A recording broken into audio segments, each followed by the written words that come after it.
After Florida lost out on Jaden Rashada, they flipped Marcus Stokes, added Trayon Webb, and another wide receiver in this recruiting class to turn around some of the fear for Gators fans. Well, they just added another top 20 wide receiver to this class in Aidan Mizell.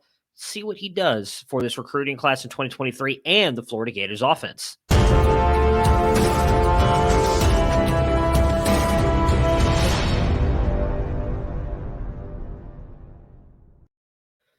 Aiden Mazzell plays at Boone High School in Florida. He is listed at 6'2", 180, and speed is the name of his game. He has got incredible straight line speed, maybe some of the best in this class. We have him clocked at campus2canton.com at 20.5 miles per hour. He shows the ability to stack defenders. His really exciting dead leg move paired with his burst makes him extremely tough to tackle in the open field, and he can track the deep ball very well. He's also a guy that has really quick burst off the line. The defensive backs don't get their hands on him. He's almost always gone. A couple things I think he should improve on. He struggles a little bit with body catches. You don't always want to see the ball get into his body. You'd like to see him catch it with his hands a little bit more out in front. And he's got a lot of go routes on his film. It doesn't seem to have much else. But he is a 4-star recruit for 24/7 Sports. He is listed as the wide receiver 13 in the composite.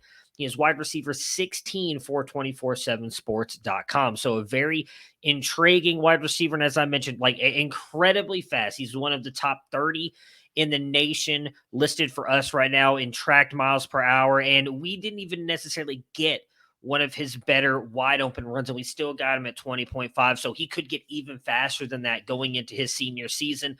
We will continue to track those things, but just know 20.5, I mean, that's moving. He's booking it. He has got a lot of speed.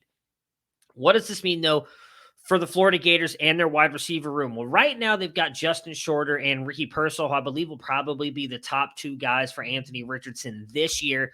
Justin Shorter is entering his 4th year. He can probably come back next year. It's really hard to tell sometimes with COVID, but he is going into his 4th year. He technically has 1 year of eligibility because of the COVID season, which didn't count.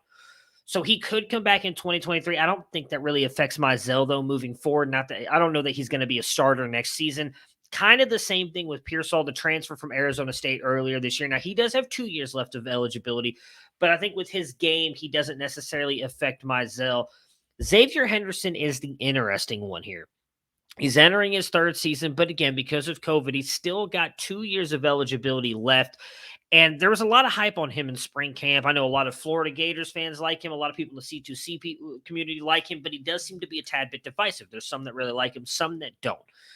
I'm intrigued to see where he goes. I feel like him and Mizell are likely going to be the future of the Florida Gators room, at least for 1 year, possibly 2, depending on if Xavier Henderson stays with his COVID year of eligibility. They did add Eugene Wilson III earlier, listed as an athlete, but is apparently going to play wide receiver for the Florida Gators out of Tampa Bay, Florida. He was a 4-star, and he's top 10 as well. He's listed at 140 overall nationally. Top 10 athlete again, but I do think he's going to end up playing wide receiver for them. They also signed Tyree Patterson earlier back in, I think it was April 17th, I believe.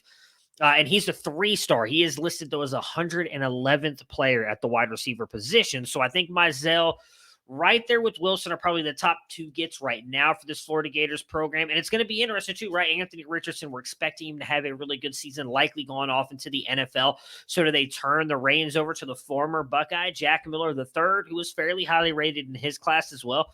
Or do they go to Marcus Stokes, the young Elite 11 quarterback they just flipped from Penn State? Regardless, Florida Gators, it's looking up for you guys here. They've started to turn it around a little bit. Let's not panic too much. The Florida Gators might be a really intriguing team this year. Guys, if you like this kind of content, please hit the like button, subscribe to the channel. We just passed the 1K mark, and we want to get to 2K here as quick as possible. Got the college season right around the corner. If you guys play any kind of college fantasy, check the description below. Got our Devy guide, our CFF guide, and our freshman supplemental guide in there, including a link to the website as well. Everybody have a great day, and we will talk to you guys